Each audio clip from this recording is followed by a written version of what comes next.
வணக்கம் friends, welcome to Ramani's recipe diary. இன்றைக்கி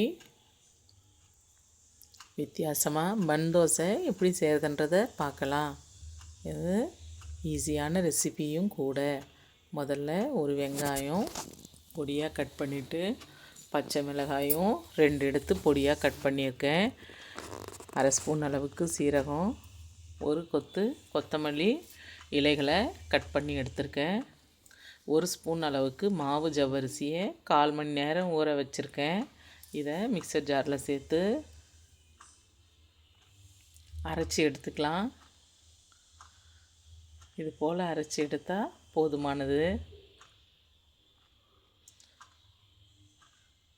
இந்த ஜவ்வரிசி மாவை மிக்சிங் பவுலுக்கு மாற்றி எடுத்துக்கலாம். கூடவே 1 கப் அளவுக்கு இட்லி மாவு சேர்த்துக்கலாம்.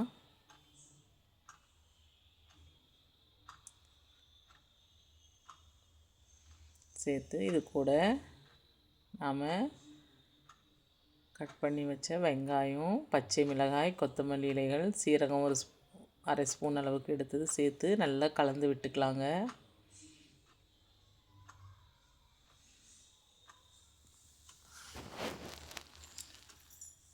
ஆக்சுவலாக இந்த மாவு 6 மணி நேரம் புளிக்க வைத்த மாவுங்க. அதனால் இதுக்கு சோடா உப்பு அவசியம் இல்லை.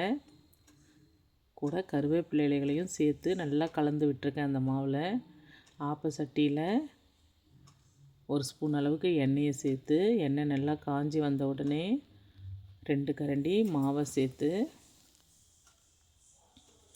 5 நிமிஷம் போல் மூடி வைக்கலாம். தீயை மிதமான அளவு வச்சு எடுத்துக்கலாம். நல்ல பூ போல் பொங்கி வந்திருக்கு பாருங்கள். பார்க்கும்போதே ரொம்ப அழகாக இருக்குது. இந்த அப்படியே 2 நிமிஷம் திருப்பி மூடி வைக்கலாங்க. 2 நிமிஷம் போல் மூடி வச்சு எடுங்க. 2 பக்கமும் நல்ல பொன்னிறமாக மாறி வந்திருக்கும். ரொம்ப பார்க்கவே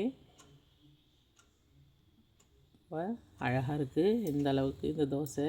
இதை நாம் சட்டியில் செய்யணுன்ற அவசியம் இல்லைங்க. நம்மக்கிட்ட தாளிப்பு கரண்டி இருந்தாலும் அதுலேயும் இந்த தோசையை ஊற்றி எடுத்துக்கலாம். அதே போல் இன்னொரு தோசையும் பன் தோசை ஊற்றி எடுத்துக்கலாங்க.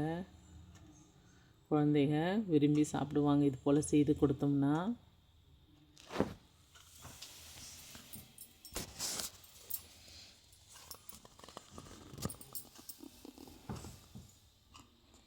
பாருங்க, பூ போல் நல்லா பொங்கி வந்திருக்கு பாருங்கள். ரொம்ப சாஃப்டாக பன் போலவே இருக்குங்க. நீங்கள் வீட்டில் ட்ரை பண்ணி பாருங்கள். ரொம்ப அருமையாக வரும் இந்த தோசை. பாருங்கள், சுட சுட பன் தோசை ரெடி. நீங்கள் ட்ரை பண்ணி பாருங்கள். உங்களுக்கு பிடிச்சிருக்கோன்னு நினைக்கிறேன். பிடிச்சிருந்தா லைக் பண்ணுங்கள், ஷேர் பண்ணுங்கள், சப்ஸ்கிரைப் பண்ணுங்கள். மறக்காமல் பெல் பட்டனை கிளிக் பண்ணுங்கள். Thank you friends.